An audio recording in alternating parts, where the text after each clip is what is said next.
లూకా సువార్త కొత్త నిబంధన గ్రంథం 22వ అధ్యాయం 61వ వచనం 62వ వచనం చదువుకుందాం. లూకా సువార్త 22వ అధ్యాయము 61, 62 వచనం చదువుకుందాం. అప్పుడు ప్రభువు తిరిగి పేతురు వైపు చూచెను గనుక పేతురు, నేడు కోడి కూయక మునుపు నీవు ముమ్మారు నన్ను ఎరుగనందువని ప్రభువు తనతో చెప్పిన మాట జ్ఞాపకం చేసుకుని వెలుపలికి పోయి సంతాపపడి ఏడ్చాను. చాలు. దేవుడి కొద్ది మాటలని మన వినికిడిలో దీవించునుగాక. ఆమేన్. చిన్న ప్రార్థన. తండ్రి వందనాలు, వాక్యం మీది నాయన, మీ వాక్యం ద్వారా మా అందరితో మాట్లాడండి. నిలబడిన నేను నిష్ప్రయోజకుడైన దాసుని, నా మాటలు ఎవ్వరికీ మేలు కలగవు. మీ వాక్యం నన్ను బ్రతికించను, నా బాధలు ఇదే నాకు నెమ్మది కలిగించనని భక్తుడు ప్రార్థన చేశాడు. మీ మాట మమ్మల్ని బ్రతికించేది, జీవనాన్ని ఇచ్చేది. మీరే మా అందరితో మాట్లాడి మమ్మల్ని దిద్ది మీ రాజ్యంకై సిద్ధపరచమని యేసు నామములో వేడి ప్రార్థిస్తున్నాం తండ్రి. ఆమేన్. ప్రభు నామానికి మహిమ కలుగును గాక. చేరికుడు వచ్చిన మీ అందరికీ ప్రభు యేసుక్రీస్తు వారి యొక్క పరిశుద్ధమైన నామములో అందరికి శుభవందనాలు తెలియపరుస్తూ ఉన్నాం. వాక్యాన్ని మనం చాలా జాగ్రత్తగా గమనించవలసిన వారమై ఉన్నాం. పోయిన వారం మనం వాక్యాన్ని విన్నాం. ఎంతమంది గుర్తుంది? మానవ దృష్టికి దేవుని దృష్టికి గల వ్యత్యాసాలు ఏంటో మనం కొన్ని వాక్యాలు విన్నాం. ఈ వారం కూడా ప్రియమైన దేవుని బిడ్డలారా, మనం దేవుడు మనం చూస్తే మనం ఎలా అవుతాం, దేవుడు మనల్ని ఎలా చూడాలనుకుంటున్నాడు, రెండు ఆలోచనలతో మనం కొన్ని విషయాలను మనం ధ్యానం చేసుకుందాం. ఈ లూకా సువార్త చదివాం. 22వ అధ్యాయము 61, 62 వచనాలు మనం చూస్తున్నాం. యేసు ప్రభు కనిపిస్తున్నాడు, అలాగే పేతురు కనిపిస్తున్నాడు ఈ అధ్యాయంలో. అలాగే యేసు ప్రభు దృష్టి కనపడుతుంది, పేతురు యొక్క పశ్చాత్తాపం కనపడుతుంది. గమనించినట్టయితే యేసు ప్రభు మనల్ని చూస్తే, మానవుని చూస్తే ఏం జరుగుద్ది అనేది ఆలోచన చేస్తే ఇక్కడ ఆ విషయాలు కనిపిస్తారు. యేసు ప్రభు పేతురుని చూచాడంట. పేతురుని చూసినప్పుడు ఏమైందంటే తన పాపాలన్నీ గుర్తుకొచ్చినాయంట. పేతురికి తన విధేయతలన్నీ గుర్తొచ్చినాయి. ఏంటి అంటే యేసు చెప్పాడు, నీవు నన్ను ఎరగనని ముమ్మారు అంటావు. కోడుకు మునుపు ముమ్మారు నన్ను ఎరగనని చెప్తావు. ప్రభు చావనని చచ్చిపోతా కానీ నేను నిన్ను తెలవదని మాత్రం నేను చెప్పనన్నాడు. నీవు అలాగంటావు, నేను చెప్పింది జరుగుతుంది చూడని చెప్పాడు యేసు ప్రభు. ప్రియమైన దేవుని తన తప్పిదాలు, తన అబద్ధం, తన దోషాలన్నీ యేసు ప్రభు పేతురుని చూసినప్పుడు అవన్నీ మనసులో గుర్తొచ్చినాయి. జ్ఞాపకం చేసుకుని బయటికి వెళ్ళి పశ్చాత్తాపడి, అంటే సంతాపపడి ఏడ్చెను అని బైబిల్ గ్రంథం చెప్తాడు. ప్రియమైన వారలారా, దేవుడు ఎందుకు పేతురుని చూశాడు? పేతురుని ఎప్పుడు చూడలేదా? పేతురు అంటే తెలియదా?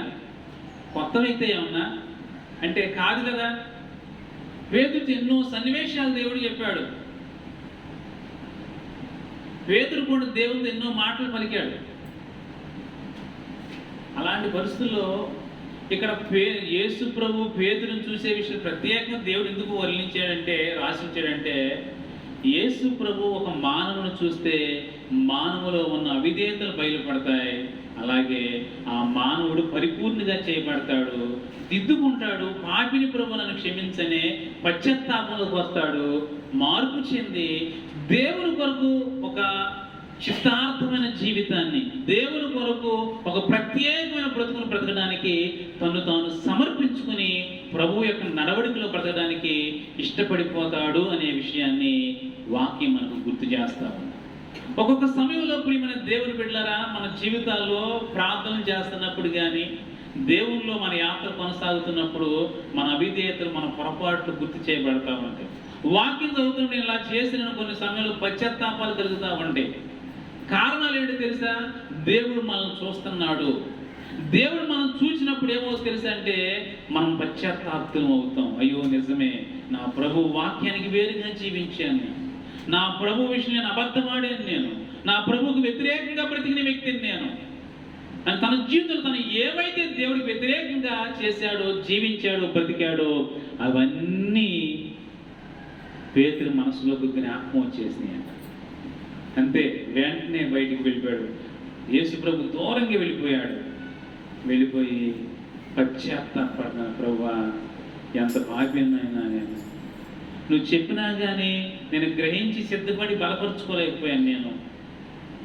నేను నీ మెరుగులైన ముమ్మారి నేను బ్రొక్కిన వాడిని ప్రభువా అని ప్రభు దగ్గర క్షమాపణ కోరి మారు మనసు పొందాడు.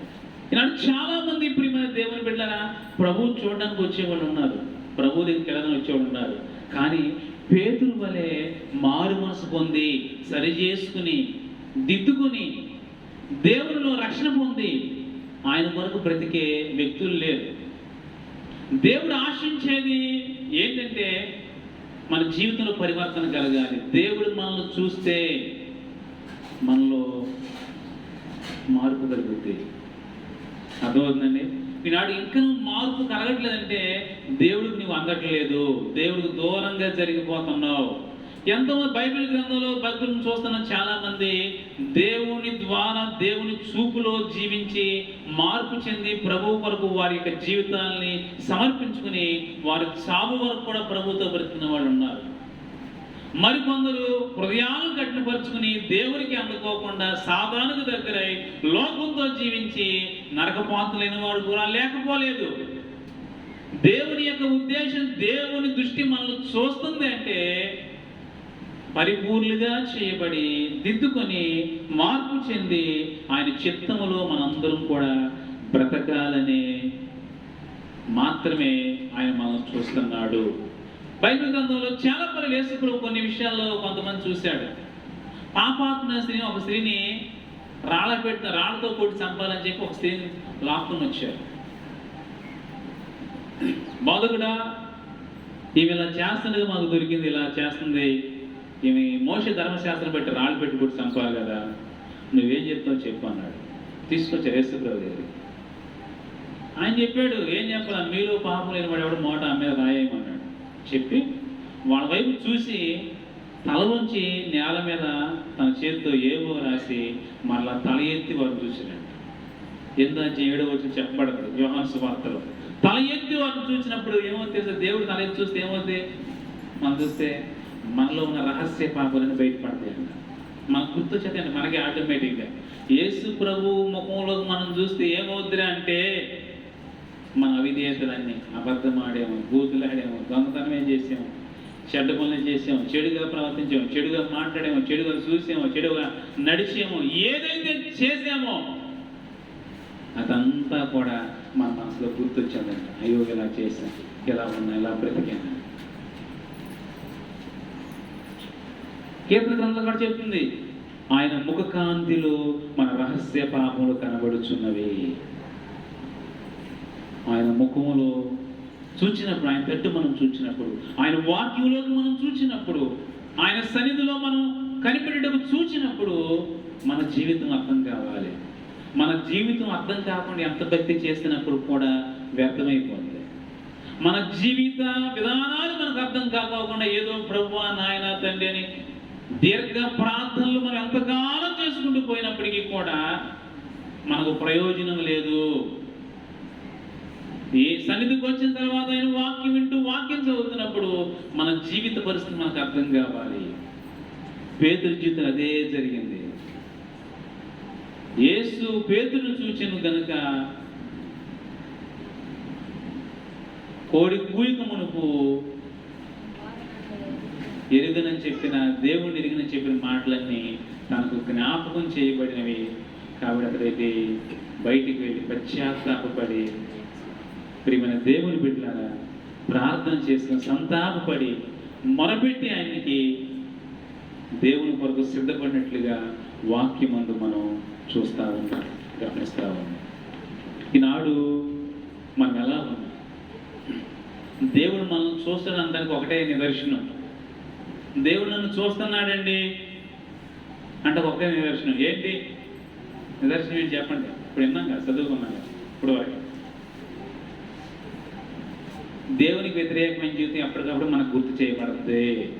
ప్రతి దినచర్యలో ఈరోజు ముగియబడుతుంది అనుకుందాం. ఈ ముగియబడే లోపే దేవునికి వ్యతిరేకమైన ఏవైతే మనలో ఉన్నవో, ఏం చేసామో అవన్నీ మనకు జ్ఞాపకం చేయబడతాయి. ఉపయోగం ఏంటి? చేయబడితే జ్ఞాపకం చేయబడితే ఉపయోగం ఏంటి? ఇట్లా చేసాను ఈరోజంతా భలే సూపర్ అనుకోవాలా? ఏం చేస్తాడు? అయ్యో ఎంత పాపిని నేను, ఇలా చూసానా, ఇలా మాట్లాడానా, ఇంత చెడ్డగా ప్రవర్తించానా అని వెంటనే యేసయ్య పాదాల చెంత సాగిలపడి క్షమాపణ కోరతాడంట పేతురు వలె.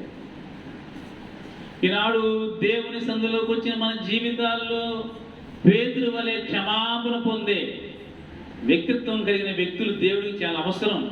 అదే ఆశపడుతున్న ప్రభు. ప్రతి భక్తుని జీవితంలో దేవుని ఆశ ఏంటంటే, నేను చూసినప్పుడు నా బిడ్డలు ప్రభావితులు కావాలి, మార్పు చెందాలి, వారి స్థితిని వారు గ్రహించి ఇది తప్పు అని తెలుసుకుని, ప్రభువా ఈ తప్పు చేశాను నేను, క్షమించనే మనస్సులోకి ఆ వ్యక్తులు మార్పు చెందాలి. అది ఆశపడే దేవుడు. ఎప్పుడు అలాగే ఉండిపోవడం కాదు. ముందు చెప్పే కదా, దేవుడు చూస్తే మనలో ఎలాంటి మార్పులు జరుగుతాయి, దేవుడు చూసినప్పుడు మనం ఎలా ఉండాలి. రెండు విషయాలు గుర్తుపెట్టుకుంటే ఈరోజు వాక్యం అంతా అర్థమైపోతుంది. కాబట్టి ప్రియమైన దేవుని బిడ్డలారా, ఈ ఉదయకాల సమయంలో వాక్యం వింటున్నాం మనం. దేవుడు మనం చూస్తున్నాడంటే ఒకటే నిదర్శనం, మనం ఎప్పటికప్పుడే ప్రక్షాళన చేసుకుంటామంట, దిద్దుకుంటాం. ఇక మనలో తప్పు ఉంటాకి, అవిధేత ఉంటాకి ఇష్టపడమంట దేవుడు మనం నిజంగా చూస్తుంటే. లేకపోతే ఇక మన ఇష్టానుసారం మనం ఉంటాం. కనుక ఈ సమయంలో ఎలా ఉన్నాం? దేవుడు చూసినప్పుడు మనం ఎలా ఉండాలి? ఇప్పుడు దేవుడు చూస్తే మనం ఎలా మారుతాం? పేతురు వలె మారిపోతాం. దేవుడు చూసినప్పుడు మనం ఎలా ఉండాలి? మనం కొన్ని విషయాలని వాక్యుల నుండి ధ్యానం చేసుకుందాం. చూద్దాం. పరిశుద్ధ గ్రంథమైన బైబిల్ నుండి దేవుడు చూపునకు మనం ఎలా కనిపించాలి, ఎలా ఉండాలి? దినవృత్తాంతాలు, 2వ దినవృత్తాంతాల గ్రంథం అందరూ బైబిల్ తీయాలి. యూత్ మరి ముఖ్యంగా 2వ దినవృత్తాంతాల గ్రంథం 12వ అధ్యాయం. పేజీ నెంబర్ చెప్పండి. తీయలేని వాళ్ళు వెంబటనే పేజీ నెంబర్ చెప్పండి, వెంటనే తీయాలి. 12వ అధ్యాయం 7వ వచనం, 368వ పేజీ అండి. 12వ అధ్యాయం 6-7 వచనం చదువుకుందాం. అప్పుడు ఇశ్రాయేలీయులు అధిపతులను, రాజును తమను తాము తగ్గించుకొని యెహోవా న్యాయస్తులని ఒప్పుకొనిరి. వారు తమను తాము తగ్గించుకొనుట యెహోవా చూచెను గనుక యెహోవా వాక్కు షమయాకు ప్రత్యక్షమై ఇలాగు సెలవిచ్చెను, వారు తమను తాము తగ్గించుకునేది కనుక నేను వారిని నాశనము చేయక షీషాకు ద్వారా నా ఉగ్రతను యెరూషలేము మీద కుమ్మరింపక త్వరలోనే వారికి రక్షణ దయచేసేదను. చాలా జాగ్రత్తగా గమనించారు వాక్యాన్ని. దేవుడు చూసినప్పుడు వారిలో ఏం కనిపించింది? ఏం చూశాడు దేవుడు? అందంగా ఉన్నారనా, చక్కగా ఉన్నారనా, అన్నీ కలిగి ఉన్నారనా? ఏం చూశాడు దేవుడు? వాళ్ళు ఏం చేశాడు? వారు తమ్మును తాము తగ్గించుకున్నట యెహోవా చూచెను. ఎవరు చూసారండి? తగ్గించుకున్నారంట. ప్రియమైన దేవుని బిడ్డలారా, రెహబాము రాజ్యం కనిపిస్తూ ఉంది ఇక్కడ మనకి. బైబిల్ గ్రంథంలో ఇక్కడ చూస్తున్న 12వ మొదటి వచనం ఏం చెప్తుందంటే అతని గురించి, అక్కడ ఉన్న రాజ్యం ఆ వ్యక్తులందరి గురించి, రెహబాము రాజ్యం స్థిరపడిన తర్వాత అతడు గర్వించి వాక్యాన్ని విసర్జించేశారంట. వాళ్ళు మొదటగా ఏం విసర్జించారంటే వాళ్ళు ధర్మశాస్త్రాన్ని విసర్జించిరి అని బైబిల్ చెప్తుంది మొదటి వచనంలో. వాళ్ళు ఎదగడానికి కారణం ఏంటి? వాక్యం. వారు బలవంతులు కావడానికి కారణం ఏంటి? వాక్యం. వారి క్షేమంగా ఉండడానికి ఆధారం ఏంటి? వాక్యం. వారి శత్రుల నుండి విడుదల పడగల కారణం ఏంటి? వాక్యం. వాక్యం వారిని హెచ్చించింది, గొప్ప చేసింది, ఉన్నతులుగా మార్చింది, వారు స్థిరపడేలా చేసింది, బలవంతులు కూడా చేసింది. వారు స్థిరపడి వారి రాజ్యం బలపడిన తర్వాత వారు ఏం చేశారంటే వాడు ధర్మశాస్త్రాన్ని విసర్జించారంట. ఏదైతే మూలంగా ఉందో, ఏదైతే ఆధారంగా ఉందో, ఏదైతే ఆశ్రయంగా ఉందో ప్రియమైన దేవుని బిడ్డలారా, వారు దాన్ని విసర్జించేశారు వాళ్ళు. కాబట్టి దేవుడు శత్రు రాజ్యాలను అయిపోయాడు వాళ్ళ మీదకి. శత్రువు చుట్టుముట్టారంట వారికి. ఏంటి పరిస్థితి చెప్పి అర్థమైనప్పుడు వారు తెలుసుకునేలోపు వాళ్ళకి అర్థమైంది, మా గర్వం మమ్మల్ని శత్రువు చుట్టుముట్టేలా చేసేసింది అని వారికి షమయ అనే ప్రవక్త ద్వారా తెలియచేయబడింది. ప్రియమైన దేవుని బిడ్డలారా, వాక్యాన్ని గమనించినట్టే పరిశీలన చేయాలి. మనలో ఎప్పుడైతే గర్వం చోటు చేసుకుంటుందో మన పతనానికి సంబంధించిన ఏర్పాట్లన్నీ చేయబడిపోతాయి అంట మనకు తెలియక ముందే. మన చుట్టూ శత్రువుకు చుట్టేసినట్టుగా ఆయుధాలతో మన చుట్టూ మన నాశనం సంబంధించిన ప్రతి ఏర్పాటు చేయబడిపోతాయి అంట. మనకు తెలిసేలోపు అన్నీ ముగించబడిపోతాయి. ప్రియమైన దేవుని బిడ్డలారా, ఈ విషయం వారు ఎదురు తీసుకొచ్చినప్పుడు వెంటనే వారు అందరూ కూడా దేవుని సందరికి వెళ్ళి ఎవరెవరు అంటారు చూడండి, 6వ వచనం చెప్పబడుతుంది అక్కడ. అప్పుడు ఇజ్రాయేలీలు అధిపతులు రాజు, చూసారా ఎందరూ గర్విష్ఠులు అయిపోయారు అనుకున్నారు. అక్కడ రాజు ప్రజలు గర్విష్ఠులు అయిపోయారంట. రాజు గర్విష్ఠుడు అయిపోయాడంట. అధికారులు, అధిపతులు, న్యాయాధిపతులు అందరూ కూడా గర్విష్ఠులు అయిపోయారు. మాకేంటి మా రాజ్యానికి ఎదురే లేదనుకున్నారు. ప్రియమైన దేవుని బిడ్డలారా, ఎప్పుడైతే దేవుని యొక్క దృష్టి వాళ్ళు చూసిందంట, ఈ లోపల వాళ్ళు తెలుసా, తమ్మును తాము తగ్గించుకునుట యెహోవా చూచెను. దేవుడు చూసినప్పుడు ఎలా ఉండాలి, ప్రజలు ఎలా మారాలి? తగ్గింపుతో ఉండాలి దేవుడు చూసినప్పుడు. ప్రియమైన దేవుని బిడ్డలారా, బైబిల్ గ్రంథంలో ఎన్నో రాజ్యాలు, ఎన్నో కుటుంబాలు, ఎంతో మంది వ్యక్తుల యొక్క పతనానికి మూల కారణం వారి గర్వమే. వారి గర్వమే వారిని నాశనపరిచేసింది. ఎంతో మంది పతనానికి వారి గర్విష్ఠతనమే కారణమైంది. ప్రియమైన దేవుని బిడ్డలారా, దేవుడు ఆ గర్విష్ఠతనాన్ని మనలో చూడడానికి ఇష్టపడలేదు.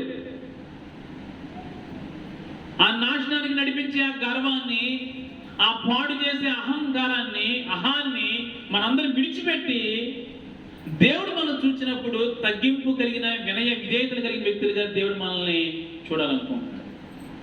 నాకు తగ్గింపు ఎక్కడ ఉంది చెప్పండి? కుటుంబాల్లో తగ్గింపు ఉందా? పిల్లల్లో తగ్గింపు ఉందా? నువ్వెంత అంటే నువ్వెంత అనే కన్న తల్లిదండ్రులు అనే పిల్లలు ఉన్నారు. దినా ఎంత గర్విష్ఠులు అయిపోతున్నా తెలిసి పిల్లలు దినానా ఎంత గర్వంతో ఉంటున్నారు పిల్లలు. యవనస్తులు ఈనాడు తల్లిని లెక్క చేయని పిల్లలు, తండ్రిని లెక్క చేయని కుమారులు, అంటే ఆగని అనుభవాలు ఈనాడు కుటుంబాల్లో ఎన్ని విచ్ఛిన్నమవుతాయో తెలుసా? కారణం ఏంటి? వారి గర్వం. ఏదో చూసుకుని గర్వం. జాగ్రత్త, నీ పతనానికి అదే నాంది. మనకు అవసరమైంది ఏంటి? గర్వం సాతాంది, అది మనది కాదు. దేవునికి సంబంధించిన గర్వం కాదు, సైతానికి సంబంధించిన గర్వం. వాడు అందుకే పడిపోయాడంట, త్రోసివేయబడ్డాడు. అపవాది నరకం వారికి నెట్టవేయబడ్డాడు, త్రోసివేయబడ్డ గల కారణం ఏంటి? వానికి గర్వం వాడిని కిందకి పడవేస్తుంది. దేవుడు మనలో చూసి ఆశపడి ఆనందించి కోరుకుంది ఏంటంటే తగ్గింపు. తగ్గించుకున్న వారు గొప్పోళ్ళేరని బైబిల్ గ్రంథంలో. దీనులుగా ఉన్నారు, తగ్గించుకున్నారు, వినయులుగా బ్రతికారు. ప్రియమైన సహోదరి సహోదరుడా, జాగ్రత్త. నువ్వు ఒక కుటుంబీకుడువా, ఒక కుటుంబ యజమానురాలువా, ఒక కుటుంబ యజమానుడువా, కుటుంబంలో ఒక బాధ్యత కలిగిన వ్యక్తివా, కుటుంబానికి ఒక కుమారుడువా, కుమార్తెవా, నీకు అవసరమైంది ఏంటంటే తగ్గింపు. నీకు చాలా అవసరం. నీ తగ్గింపు తల్లిదండ్రులను ప్రేమ పొందేలా చేస్తుంది. నీ తగ్గింపు దేవుని ఆశీర్వాదం పొందేలా చేస్తుంది. ఆ తగ్గింపు లేని దినము నేను అసహించుకునే వారు ఎక్కువ అవుతారు, నేను ద్వేషించే వారు ఎక్కువ అవుతారు. నీ తల్లిదండ్రులని నీ వారిని అసహించుకుంటే దేవుడు మరింతగా నేను అసహించుకునే వ్యక్తిగా మార్చబడిపోతావు. కారణం ఏంటి తెలుసా? ఎందువల్ల? తెలిసి తెలిసి నువ్వు గర్విష్ఠుడిగా బ్రతుకుట మంచిది కాదనే విషయాన్ని వాక్యం మనం గుర్తు చేస్తాం. మనలో అవసరమైంది వారిని చూచినప్పుడు వారి రాజ్యం నిలబడగల కారణం ఏంటి తెలుసా? రెహబాము రాజ్యం నిలబడిందిరా, కొంచెం అయితే పతనమైపోయేదిరా, నిలబడిందిరా. కారణం ఏంటంటే తగ్గింపు. దేవుడు ఏం చూశారు వారి రాజ్యంలో? నేను చాలా చూస్తుంటాడు. ఏంటి? వస్తువులు చూస్తుంటాడు, వాహనాలు చూస్తుంటాడు, రథాలను చూస్తుంటాడు, గుర్రాలను చూస్తుంటాడు. ఇవన్నీ చూసే మామూలుగా లోకల్ ఎక్కడ చూసినా ఇవన్నీ గొప్ప గొప్పగా ఉన్నాయి. మన దగ్గర చెందుంటే ఐదు పెద్దవి ఉంటాయి. ఏం లేదు, తేడా ఏముండదు, ఏమి ఉంటాయి. దేవుడు చూడాల్సింది ఇది కాదు. వస్తువులు, వాహనాలు, పరికరాలు, పరిస్థితులు కాదు. మనలో చూడాలి. మన దగ్గర ఉండి చూడడం కాదు దేవుడు. మన దగ్గర మనకంటే గొప్ప ఉండే ఎదురు వారి దగ్గర. నేను చాలా మంది వాడకుండా మాకు కావాలని చెప్పి వాదులు వేసుకునే వాళ్ళు ఉంటారు. ఎవరికో కావాలని వాదులు వేసుకోవద్దు. మనకుంటే మనం వాటిని సంతోషిద్దాం, లేని వాటిని బట్టి స్తుతిద్దాం. ప్రభా ఇవే నాకు ఇచ్చావు, నీకు వందనాలు అందాం. లేని వాటి కొరికి అందన వాటి యందు మీద కన్నులు చూడకూడదంట. నాకు అందన వాటి యందు నా కన్నులు చూడలేదు, మీదికి నా కన్నులు చూడలేదు అని భక్తుడు ప్రార్థన చేస్తున్నాడు. అంటే గర్విష్ఠతనం. మనకు అందేవి దేవుడి మనకి ఇచ్చాడు, వాటిని అనుభవిద్దాం. అందరం వాటి దేవుడి ఇచ్చినప్పుడు పొందుకుందాం, వాటి బట్టి స్తుతిద్దాం. అందరం వాటి యందు ఎవడికో ఉన్నాయని మనం ఏదో గాల్లో మేళ కడతామా, లేకపోతే వాటి ఏదో చేయడానికి ప్రయత్నం చేసి దెబ్బలు తిందామా, తిప్పలు పడతామా, అప్పులు చేద్దామా, అవస్థలు పాలవుదామా? తగ్గింపు చాలా అవసరం మనకి. ప్రియమైన దేవుని బిడ్డలారా, ఎన్నో రాజ్యాలు పాడైపోని ఆ రెహబాము రాజ్యం నిలిచిందంటే ఆ రాజ్యంలో దేవుడు చూసిన ఒకటే ఒక గొప్ప విషయం ఏంటంటే తగ్గింపు. అందరూ తగ్గించుకున్నారంటండి. ఎవరో రాజు తగ్గించుకున్నాడంట, న్యాయాధిపతులు తగ్గించుకున్నాడంట, అక్కడ ఉన్న ప్రజలు ఉన్నారే వాళ్ళందరూ తగ్గించుకుంటాం యెహోవా చూశాను. ఒక ఇంకా తాకుదాం. కుటుంబంలో భార్య తగ్గించుకుంది, ఈ రకంగా ఆలోచిస్తే భర్త తగ్గించుకున్నాడు, పిల్లలు తగ్గించుకున్నారు, అందరు తగ్గించుకున్నారంట. దేవుడు ఎంతగా చూసారా కుటుంబాన్ని? చూసేం చేయడు తెలుసా? ఆ రాజ్యాన్ని సుభిక్షంగా ఉంచాడు, క్షేమంగా ఉంచాడు. తగ్గించుకున్న కుటుంబాన్ని దేవుడు కాపాడుతాడు. మన జీవితంలో ఏమీ లేకపోయినా పర్లేదు, తగ్గింపు చాలా అవసరం. అదే మనల్ని కాపాడేది. మనల్ని కాపాడే సాధనం తగ్గింపు. మనల్ని కాపాడే సాధనం తగ్గింపు. ప్రియమైన దేవుని బిడ్డలారా, కాబట్టి అటు తగ్గింపుని మనందరం కూడా కలిగి ఉండి దేవుని ద్వారా మనం క్షేమంగా ఉండడానికి, దేవుని ద్వారా రెహబాము రాజ్యం ఎలాగైతే కాపాడిందో అలాగే మనం కూడా కాపాడబడటానికి, మనందరం కూడా రక్షణతో మన జీవితాలని కొనసాగించడానికి తగ్గింపులు మనం కలిగి ఉండాలని వాక్యం మనందరికీ గుర్తు చేస్తా ఉంది. చూడండి, వాక్యంలో యాకోబు రాసిన పత్రిక క్రొత్త నిబంధన గ్రంథములో ప్రియమైన దేవుని బిడ్డలారా, యాకోబు రాసిన పత్రిక 4వ అధ్యాయం తీసిన వారి పేజీ నెంబర్ చెప్పండి వెంటనే. చివరిలో, బైబిల్ చివరిలో 210వ పేజీ. యాకోబు రాసిన పత్రిక 4వ అధ్యాయం అండి, 212వ పేజీ. 4వ అధ్యాయము 6వ వచనాన్ని 10వ వచనం చదువుకుందాం. ప్రభువు దృష్టికి మిమ్ముని మీరు తగ్గించుకొనుడి. చాలా జాగ్రత్తగా ఉన్నది సార్. నేను ఎవరి దృష్టికి తగ్గించుకోవాలి? నేను ఎందుకు తగ్గించుకోవాలండి? నేను అంత తక్కువ అనుకుంటాం మనం. బైబిల్ గ్రంథం మనకేం నేర్పిస్తుంది తెలుసా? ఏం నేర్పిస్తుంది? దేవుని దృష్టిలో మీరు ఉండాలంటే మీరేం చేయాలి? ఏం చేయాలి మనం? దేవుని దృష్టిలో మనం ఉండాలంటే ఏం చేయాలి? తగ్గించుకోవాలి. తగ్గించుకుంటున్నారా మరి మీరు? తగ్గించుకుంటున్నారా? సరే చెప్పలా, తగ్గించుకోవట్లేదు అయితే మోహన్. ప్రియమైన దేవుని బిడ్డలారా, దేవుని దృష్టిలో మనం ఉండాలంటే ఏం చేయాలి? తగ్గించుకోవాలి. దేవుని దృష్టికి మీరు తగ్గించుకోండి. ప్రభు దృష్టికి మిమ్మల్ని మీరు తగ్గించుకుని ఉంటే దేవుడు మనం హెచ్చిస్తాడంట. తగ్గించుకోవాలి. తగ్గించుకున్నప్పుడే మన జీవితాలు దేవుని దృష్టి తగ్గించుకోవడం అంటే ఏంటి అసలు చెప్పండి? దేవుని దృష్టిలో తగ్గించుకోవడం అంటే వందనాలు చెప్పుకోవడమే. చర్చిలోకి వచ్చి అందరం ఒకరు కదా అయ్యా వందనాలు అనుకోవడమా? ఆయన మనసులో మనం ఉంటామంటే తగ్గించుకోవడం అంటే, దేవుని దృష్టిలో ఉంటామంటే.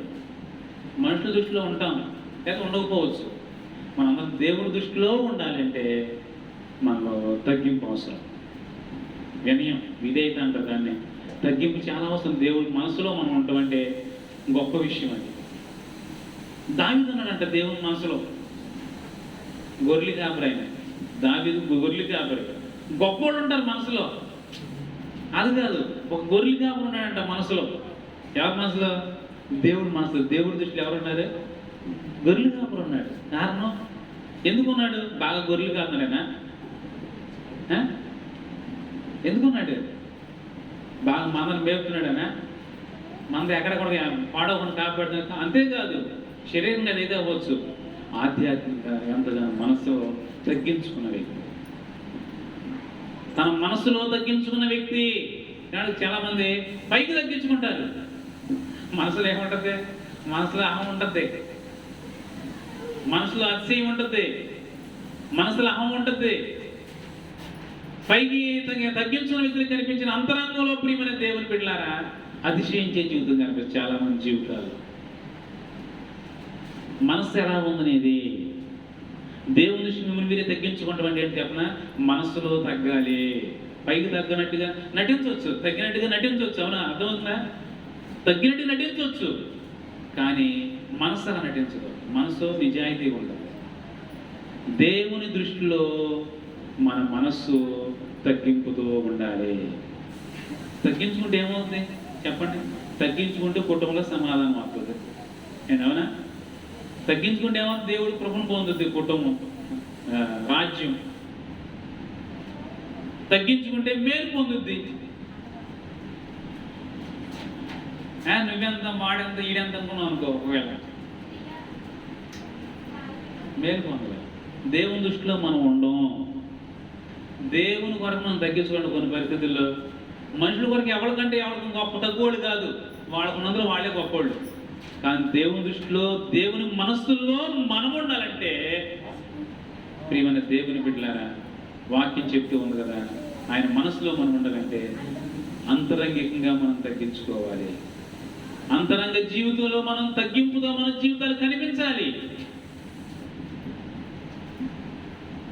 మనస్సు అనేటువంటిది దేవుని ఏట గర్వంతో ఉందనుకోండి, అతిశయంతో ఉందనుకోండి, దేవుడు మనల్ని దృష్టించలేడు. దేవుని ప్రభు దృష్టికి మిమ్మల్ని మీరే తగ్గించుకోనండి, అప్పుడు ప్రభు మిమ్మల్ని హెచ్చిస్తాడనే విషయాన్ని వాక్యం చెప్తారు. భార్య భర్తల మధ్య సమస్య వచ్చింది. ఇప్పుడు ఎవరో ఒకరు తగ్గించుకోవాలి. అవసరమైతే భర్త తగ్గించుకోవాలి, అవసరం ఒకసారి భార్య తగ్గించుకోవాలి. ఆ ఇరువురు తగ్గింపును దేవుడు చూస్తాడు. దేవుని దృష్టిలో దేవుని కొరకు తగ్గించుకోవడం బట్టి అది ఇంకా ఎక్కువగా దేవుడు చూస్తాడు. మనం బట్టి మనం తగ్గించుకొని దేవుని వాక్యానికి చోటించి, వాక్యాన్ని గౌరవించి, వాక్యానికి విలువించి, వాక్యమే దేవుడు, దేవుడే వాక్యము, దేవుని కొరకు నన్ను నేను తగ్గించుకుందామనే వ్యక్తిత్వంతో ఎవరైతే ఉంటారో ప్రియమైన దేవుని బిడ్డలారా, వారిని దేవుడు తప్పక చూస్తున్నాడు అనే విషయాన్ని వాక్యం చెప్తాము. కనుక రెహబాము రాజ్యం స్థిరపడిందంటే తగ్గింపే కారణం. తగ్గించుకుందాం, ప్రభు దృష్టిలో తగ్గించుకుందాం.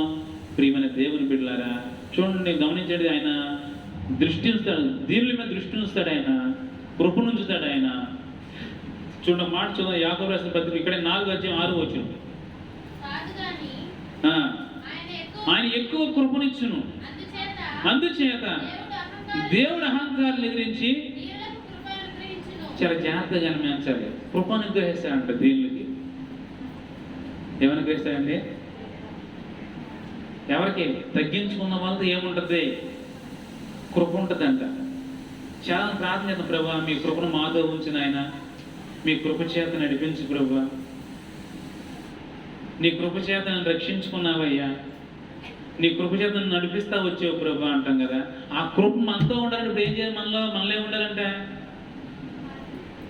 తగ్గింపు ఉండాలంట. కృప మనల్ని నడిపించాలంటే, దేవుని కృప మనల్ని నడిపించాలంటే, దేవుని కృప మనతో ఉండాలంటే మనలో ప్రియమైన దేవుని బిడ్డలకు తగ్గింపు ఉండాలి. లేకపోతే మనం సొంతంగా మనమే నడిపించుకోవాలి. దేవుడు మనం నడిపించాలి అంటే మన బాధల్లో ఉన్న, కష్టాల్లో ఉన్న, సమస్యల్లో ఉన్న, ఏ స్థితిలోనూ మనం నడిపించాలంటే, ప్రభు కృప మనతో ఉండాలంటే మనలో తగ్గింపు ఉండాలి. మనం నడిపించుకుంటే మనం గొప్పవాళ్ళం కాలేం, మన పరిస్థితులను విడుదల పొందలేం, మనకు నెమ్మది ఉండదు, శాంతి ఉండదు. దేవుడు మనం నడిపిస్తే మన జీవితంలో ఏమున్నా లేకపోయినా నెమ్మదితో, మనశ్శాంతితో, ఆరోగ్యంతో, సంతోషంతో మనం జీవించగలుగుతామనే విషయాన్ని వాక్యం మనందరికీ తేటగా తెలియపరుస్తూ ఉంది. కనుక ప్రియమైన దేవుని బిడ్డలారా, రెండవదిగా మనం జ్ఞాపకం చేసుకుందాం. ఒకటి, దేవుడు మనం చూసినప్పుడు ఎలా ఉండాలి అంటే మనలో ఏముండాలి? తగ్గింపు ఉండాలి. రెండవదిగా జ్ఞాపకం చేసుకో. 2వ సమూయేలు గ్రంథం, సమూయేలు 2వ గ్రంథం, పాత నిబంధనలో ప్రియమైన దేవుని బిడ్డలారా 22వ అధ్యాయము 25వ వచనం, 273వ పేజీ నెంబర్ పాత నిబంధనలో ఫస్ట్లో 273వ పేజీ, ఫస్ట్లో 273వ పేజీ 22వ అధ్యాయము 25వ వచనం చదువుకుంటున్నాం. కావున నేను నిర్దోషినయుట యెహోవా చూచెను, తన దృష్టికి కనబడిన నా చేతుల నిర్దోషత్వం బట్టి నాకు ప్రతిఫలం ఇచ్చాను. తీసారు అందరూ కూడా. 25వ వచనం చదువుకున్నాం 273వ పేజీలో. ప్రియమైన దేవుని బిడ్డలు, ఇక్కడ ఒక వ్యక్తిని చూచినప్పుడు, మనల్ని చూచినప్పుడు, ఎవరినైనా ప్రభువు చూసినప్పుడు ప్రభు వారిలో ఏం చూస్తున్నాడంటే, ఏం చూస్తున్నాడు? మనం చూస్తే ఏం చూస్తాం? ఇంకా మంచి ఇల్లు ఉందండి, మంచి బాగుంది, మంచి వస్తువులు ఉన్నాయండి,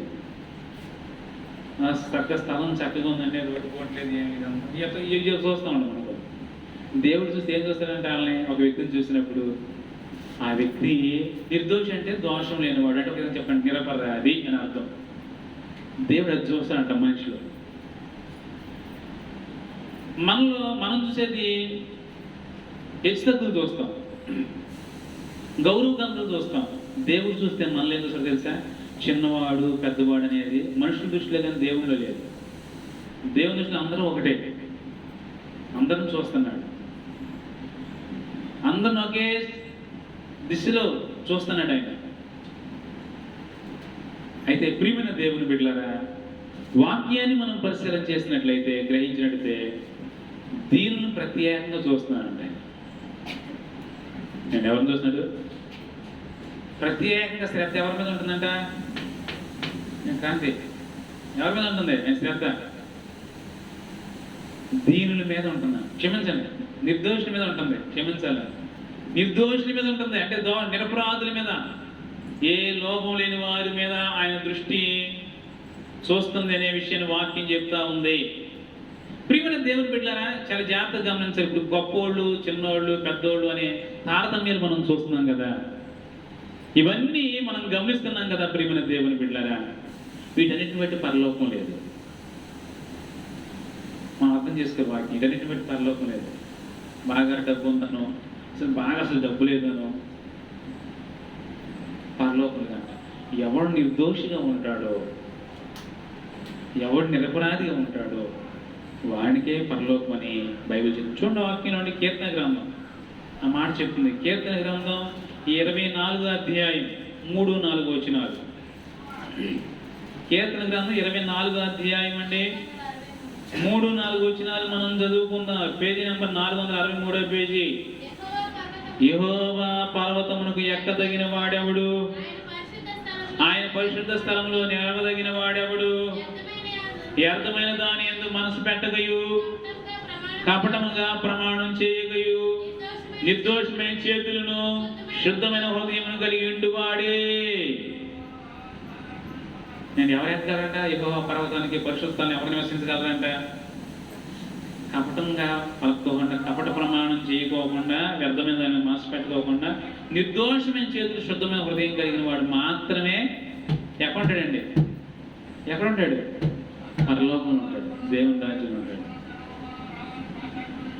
అన్నీ ఉన్న నిర్దోషత్వం లేదనుకుందాం, అన్నీ ఉన్న మన జీవితంలో ఒక మంచి జీవితం లేదనుకుందాం, దేవుని కోరుకునే జీవితం.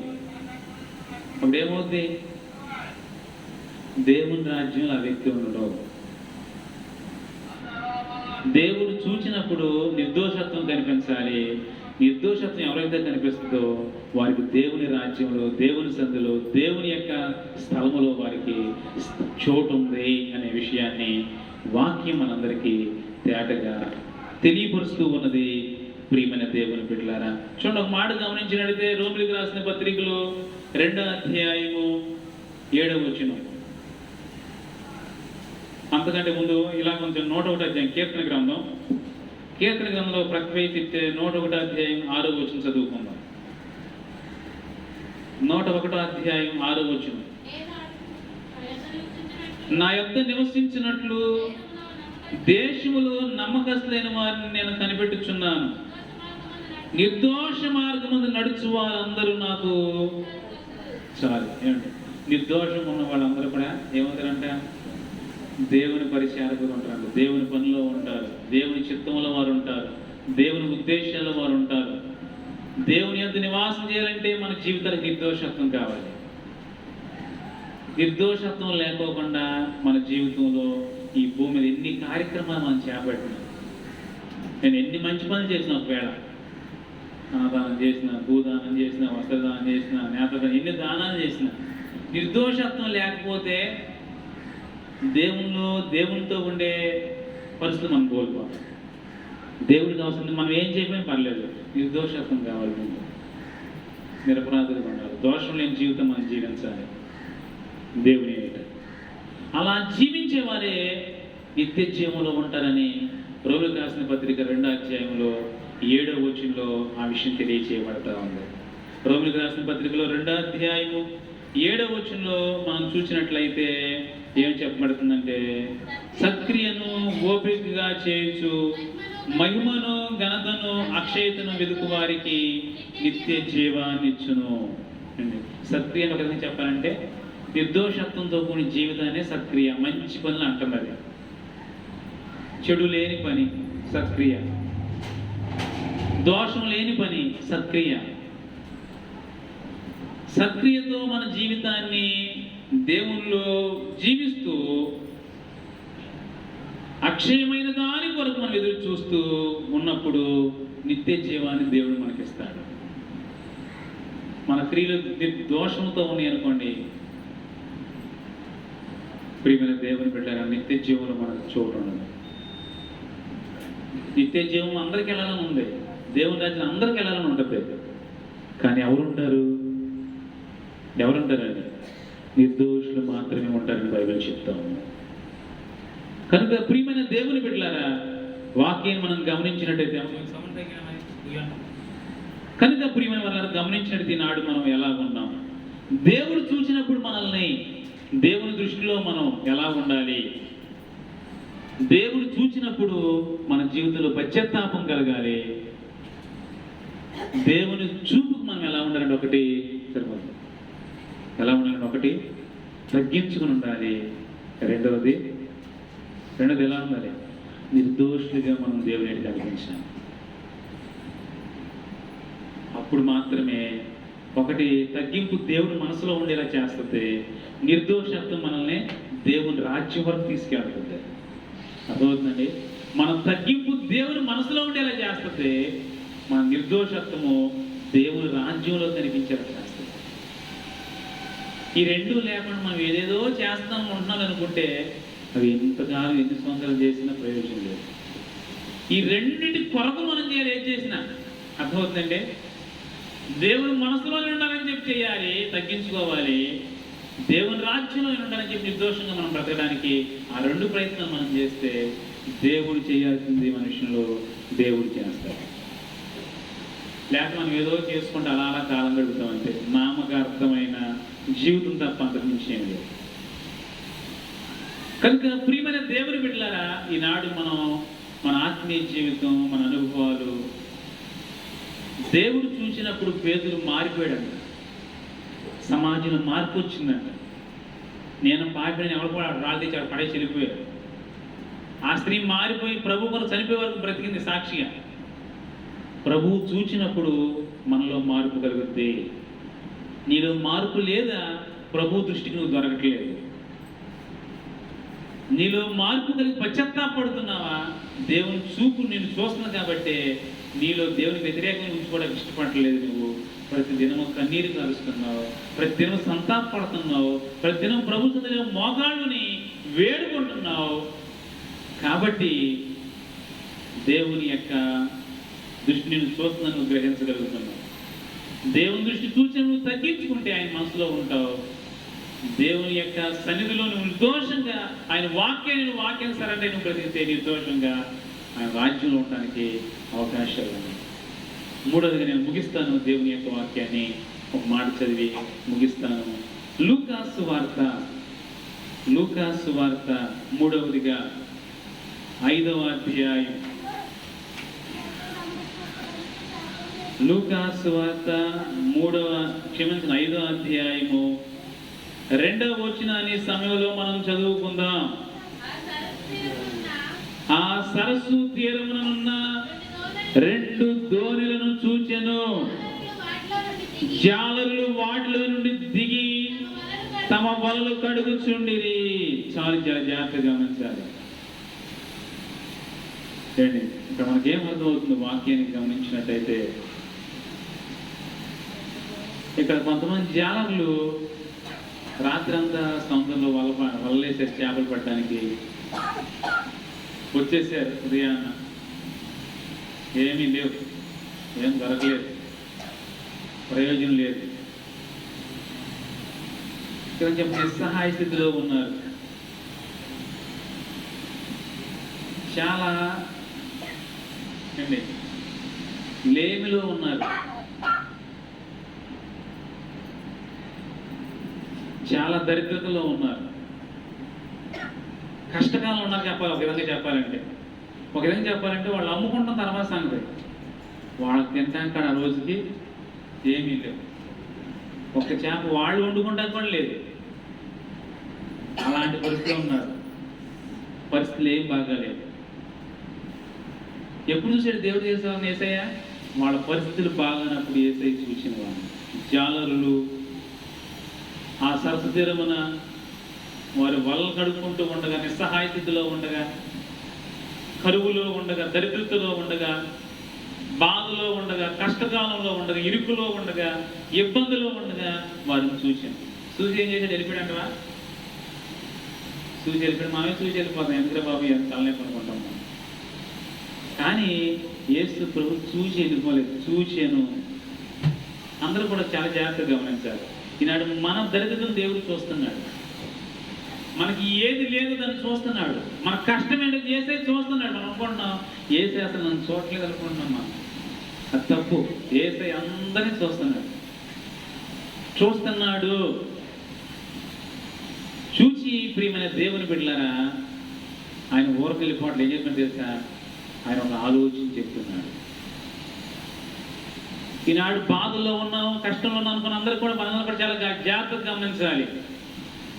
దేవుడు అందరిని చూస్తున్నాడు. బాధలో ఉన్న ప్రతి ఒక్కరిని కూడా, సమస్యలో ఉన్నావో, వ్యాధిలో ఉన్నావో, కష్టంలో ఉన్నావో, లేమిలో ఉన్నావో, ఆహారం లేని స్థితిలో ఉన్నావో, పరిస్థితి సహకరించే స్థితిలో ఉన్నావో, ఇబ్బందుల్లో ఉన్నావో, యేసయ్య చూశాను. వారిని చూచాడు.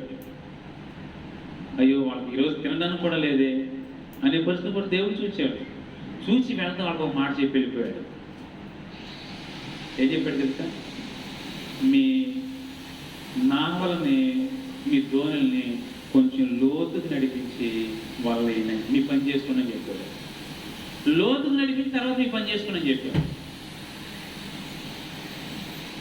ఏదైతే చెప్పింది చేసేవాడు ఒకళ్ళు లేడు. మనుషులు చెప్పింది చేసేవాడు కూడా మన పుట్టలో బాగున్నాం. ఏం చెప్పాడు ఆయన? మీ భక్తి జీవితాన్ని పై భక్తి చేయకుండా, వేషగాత్మ భక్తి చేయకుండా కొన్ని గంటలు దేవుళ్ళలో గడపడానికి ఇష్టపడండి. దేవుడు చెప్పే సూచి ఎవరు చూసి, నిస్సహాయ స్థితిలో ఏ కుటుంబం అయితే ఎవరైతే ఉన్నారో వారు చూసి దేవుడు జాలిగా చెప్పే ఒక మంచి మాట ఏంటంటే, లోతైన భక్తులకు నడిపించబడండి. కొంచెం ఒక గంట ప్రార్థన ఎక్కువ చేయండి. బాధలు ఉన్నాయి, నా పరిస్థితి ఏంటి, నా బతుకేంటి, నా జీవితం ఏంటి, నా విధానం ఏంటి, నా పరిస్థితి ఇలాగే ఉంది ఏంటి, నా స్థితి ఏంటి, అప్పుడు మారుతుంది అని వాడిపోయే మన జీవితాన్ని దేవుడు చూసి చెప్తున్న ఒక ఆలోచన, ఒక సలహా ఏంటంటే, లోతులోకి వెళ్ళు, గంటల దేవుల్లో గడుపు, ప్రార్థన కొంచెం ఎక్కువగా సమయం ప్రార్థన చేయి. నీ స్థితిని మారాలంటే దేవుడు నీ స్థితిని చూసి నీ పరిస్థితిని మార్చడానికి దేవుడు ఒక సలహా చెప్తున్నాడు. ఆ సలహా ఏంటంటే ప్రార్థన చేయి. బేగడుపులు కాదు, బాధ నిట్టూర్పులు కాదు, వ్యర్థంగా శరీర సంబంధం కన్నీరు కాదు, ఆత్మానుసారంగా దేవుడు లేడు. ప్రార్థన చేయి. ఒక గంట ఎక్కువగా సమయం దేవుళ్ళకి గడుపు. కుటుంబం అంతా ప్రార్థన చేయో, నా పిల్లకి నా కుటుంబం ఇదేదని చెప్పి బాధపడతాం. కొంతమంది ఇబ్బంది పడతారు, కొంతమంది తల్లిదండ్రులు ఏడుస్తారు, నా పిల్లకి ఏమీ లేకుండా కూడా బాధపడతారు. నువ్వు చేయాల్సింది దేవుడు చెప్తున్నాడు. నీ స్థితిని చూసాడంట ఆయన, ఎప్పుడో చూసాడు ఆయన, మన పరిస్థితిని చూశాడు. చూసి ఆయన చెప్పిన సలహా ఏంటంటే, ఎక్కువగా ప్రార్థన చేయి. ప్రార్థన చేసినప్పుడు నీ పని చేయి. నువ్వు ఎక్కువగా ప్రార్థనలో గడుపు. గంట ప్రార్థన చేస్తే ఇంకా ఒక గంట పెంచి అవసరమైతే మన పరిస్థితి మార్చేది ప్రార్థన ఒకటే. ఎక్కువగా ప్రార్థన చేయి. ఇప్పుడు మన దేవుని బిడ్డారా, ఆ జాగ్రత్త మాట చెప్పి ఆయన వెళ్ళిపోయాడు. వాళ్ళు అలాగూ చేశారంట. వలేసి విస్తారమైన చేపలు పెట్టారు. వాళ్ళు ఏమనుకో తెలుసా, ఒక్కసారి ఆయన మాట ఇంటిని ఇలా ఉంటే అసలు ఆయనతో ఉంటే ఎంత బాగుంటుంది మాకు అని చెప్పి ఆయన అక్కడ పడేసి ఆయన వెనక వెళ్ళిపోయారు. ఆయన మాటింటే ఎలా ఉంటే ఆయన మాటిన వాళ్ళు ఎంతమంది ఉన్నారు? అసలు ఆయన మాటిన వాళ్ళు లేరు తెలుసా.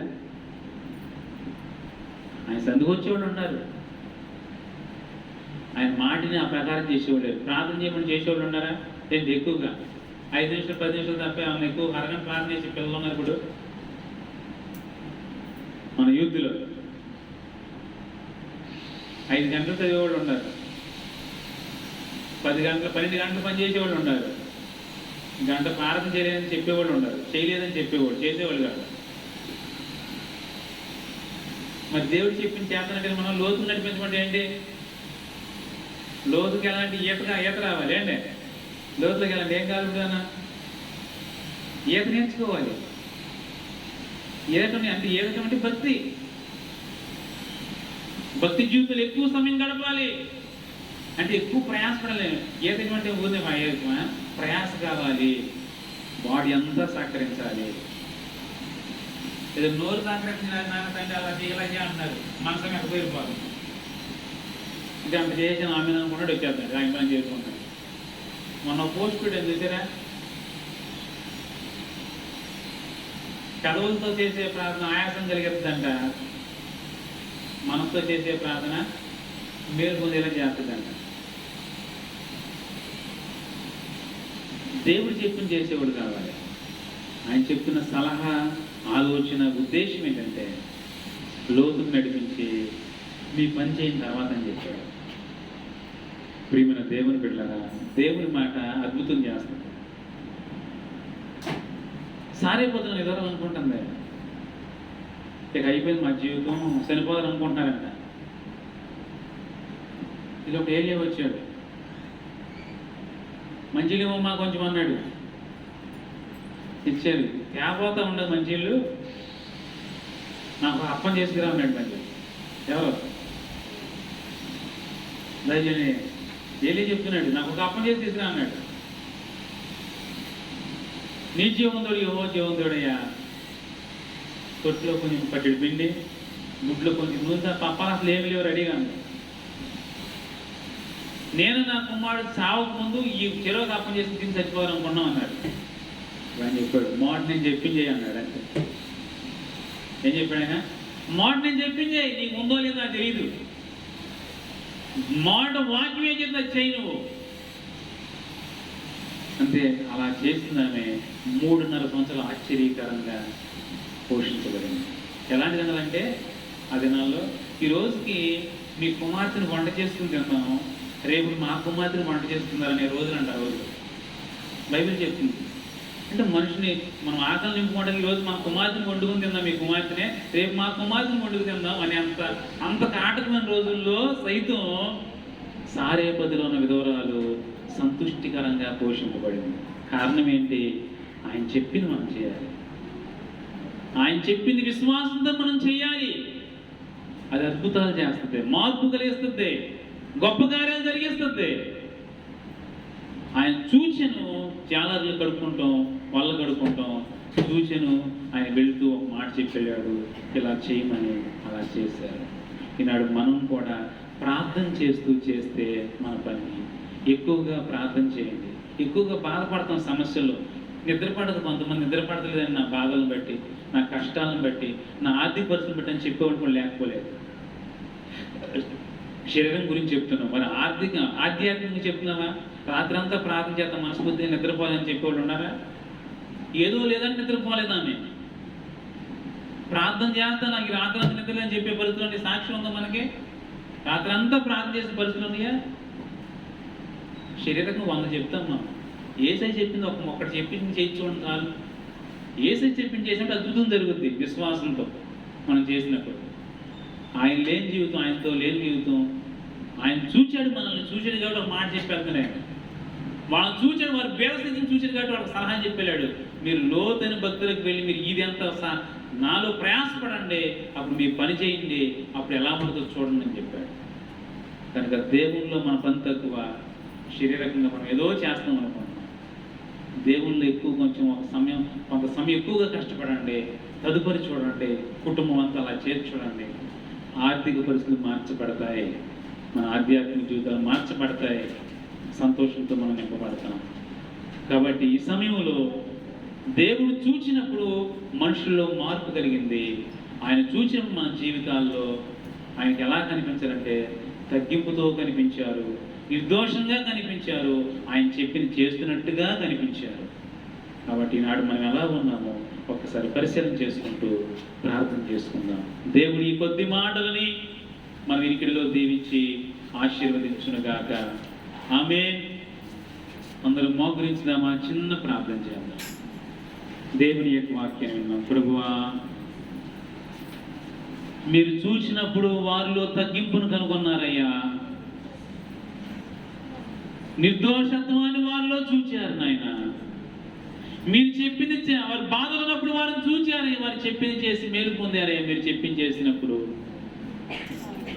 అయ్యా మేము కూడా కృపను పొందే భాగ్యాన్ని మేము కూడా అలా చేసి పేతురు వలె మేము కూడా మారు మనసు పొందాలయ్యా. మీ చూపులో మీరు చూచినప్పుడు పేతురు మారిపోయాడయ్యా, మారు మనసు పొందాడయ్యా, మనసులో మార్పు చెందాడయ్యా, రక్షణ పొందాడయ్యా. నేను కూడా అయ్యా నేను మారలేకపోతున్నాను, ఈనాడు నీ చూపు కిందకి నేను రాలేకపోతున్నానయ్యా, సాతాను దృష్టి కింద బ్రతికేస్తున్నాను, నేను నన్ను క్షమించిన ప్రభువా అని ప్రార్థన చేద్దామా? వాక్యాన్ని విన్నాం, ప్రేరేపి